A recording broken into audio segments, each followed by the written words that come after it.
Hello and welcome to another Overlord lore video, and today we are going to take a look at what has happened almost 4 years ago in Overlord's 3rd season in order to get up to date when the 4th season finally drops.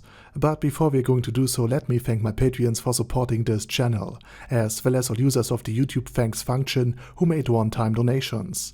And with that said, let's start with the first and easiest thing to recap: Enry's arc.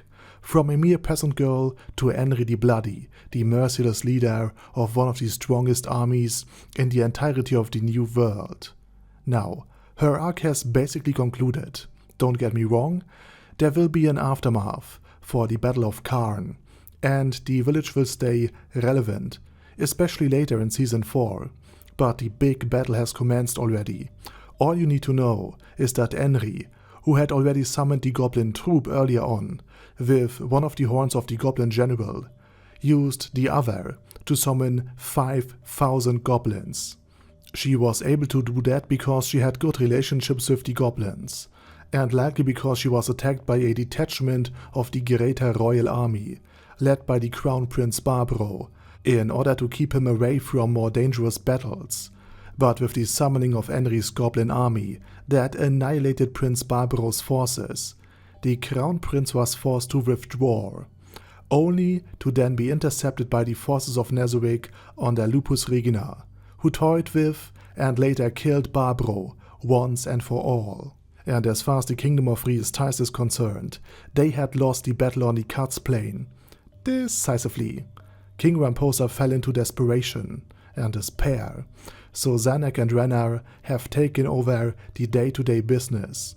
Gazev Stronov, the once strongest man of the kingdom, dueled Einsulgon, and rather predictable, died by his hand, and he will stay dead, due to Einsulgon killing him with the true death spell, thus preventing any resurrection by low-tier resurrection magic from happening. With so many first and second-born sons killed on the Battle of the Cuts Plain, at the hands or rather hooves of the Dark Young, the entire nation is in a political emergency and in great turmoil. A turmoil Nazami now seeks to exploit. But with that said, I want to mainly focus on the Empire storyline, because it was by far the most important and the most complicated. And this is especially important because Season 4 will basically be a seamless continuation of Season number 3. This is due to the novels 7, 9 and 10 being basically one arc, mainly about the Empire, with various climactic spots in each of them. And speaking about climactic things, Shaltyr's fight with Einsulgon was also the finale of the volumes 1, 2 and 3. And all plot points eventually had led to this main fight, from Einsulgon battling the Sunlight Scripture, thereby establishing the theocracy and the scriptures in general, to Eins battling the rogue Clementine and being rather dismissive of knowledge about Shaltyr's change of heart, so to speak, and finally all the way to the mind control of Shaltyr herself at the hands of the Black Scripture. And as you probably have guessed, this also means that a big climactic battle will take place in Season number 4. And with that said, let's go over the Empire's plot points, because at the start of the 7th novel, or the 3rd season, Eins reluctantly agreed to Demiurge's plan to lure invaders into his tomb, in order to gain a pretext to make Emperor Jircniv come to the tomb himself, in order to then display his power and finally conquer Irantel with the Empire's aid, in order to then show off the power of Nazami, and thus intimidate everyone by sheer amount of supreme power. So Eins first and foremost entered the capital of Arvintar in order to meet Fluda Peridane, the legendary Triad Wizard, who protected and aided the Empire ever since its very founding over 200 years ago, and he was the first and thus far only court magician, all the way back when the first emperor had ruled, and he was also a trusted advisor and teacher of Emperor Jircniv himself. So Eins, disguised as Momon, showed up, put off his ring, and thereby put Fluda on his knees, making him beg Eins to be allowed to study magic under this undead god of magic. Subsequently, Fluda betrayed Jircniv, because the wizard then later revealed that there's a certain tomb, and that it ought to be investigated, despite it being on the kingdom's soil. And of course the emperor goes along with the advice of his trusted teacher. He makes Count Femal, basically one of his spare nobles left over from the initial purge of the empire's aristocracy, to hire a bunch of worker teams to explore a tomb on the kingdom's territory. And workers are basically rogue adventurers who take any, although mostly illegal quests, in exchange for a significant higher personal risk and significant better pay. And that's why Ainz, ever protective of the Great Tomb, didn't really like this plan that Demiurge came up with. He never wanted outsiders to defile the Great Tomb with their mere presence, but since he had no better plan of his own, he didn't want to object either. And masquerading as someone who escorted these workers to the tomb, he actually asked them why they wanted to go to the Great Tomb in the first place, thereby trying to find out their motives, and if they had higher motives indeed, or if it was just good old greed. But the answer given to him was, and I quote, that would be money. Thereby Ainz judged these workers to be just professional thieves and robbers, who deserves everything that they had coming, much to Archer's dismay. He then proceeds with the plan. While Momo, now played by Pandora's actor, stayed outside of the Great Tomb of Nazarick, the workers went in and never came out, which was also a nice, albeit very simplified test of the Great Tomb's defensive capabilities. Only the Elves of Erya Uzruth, who were dragged into the tomb against their will, were spared. And I already made a video about what happened to them, link to it in the description. After all of this went through, Ainz Ulgon gained a pretext to officially send envoys, aka the two floor guardians of the Great Tomb, Aura and Mare, to intimidate and blackmail Jircniv by landing a dragon, one from Yggdrasil that is, in the courtyard of the royal palace in Aventar, and taking out the elite guard and the strongest of the 4 Imperial Knights. And I also made a video about him, also linked in the description. Jircniv is now forced to come to the Great Tomb of Nazarick in order to apologize, but after talking to the confident Aura and the shy and timid Mare, Jircniv tried to exploit the insecure-looking girl by trying to turn her against Ainz, by offering Mare an opportunity to free one of her fellow elves from the yoke of the Empire, by making him go against the bidding of Ainz in order to do so. This small, benevolent transgression would then, in Jircniv's mind at least, be used to then further blackmail Mare into continuing to aid Jircniv, because otherwise he would reveal Mare's transgression to Ainz. But Jircniv not only failed to realize that Mare is a boy, but also that he is completely loyal to Ainz, and therefore neither he nor any of the other subordinates of Ainz could be turned against him, something that Ainz Ulgon demonstrated with a mere hand gesture later in the Great Tomb, the one he had practiced previously in front of a mirror.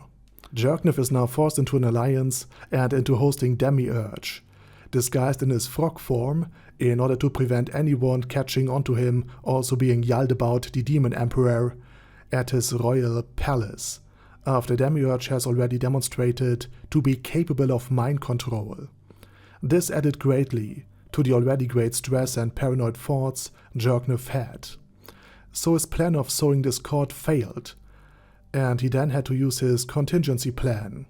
And step 1 of this plan was to show the world how dangerous Ainz Ulgon is, by asking him to perform his strongest spell on the Katz plane during the battle, or rather the annual war, between the Empire and the Kingdom of Riestais. Or in other words, in front of a great and bipartisan audience, in order to show anyone how powerful Ainz Ulgon truly is, and that it would really require a great alliance to stop him.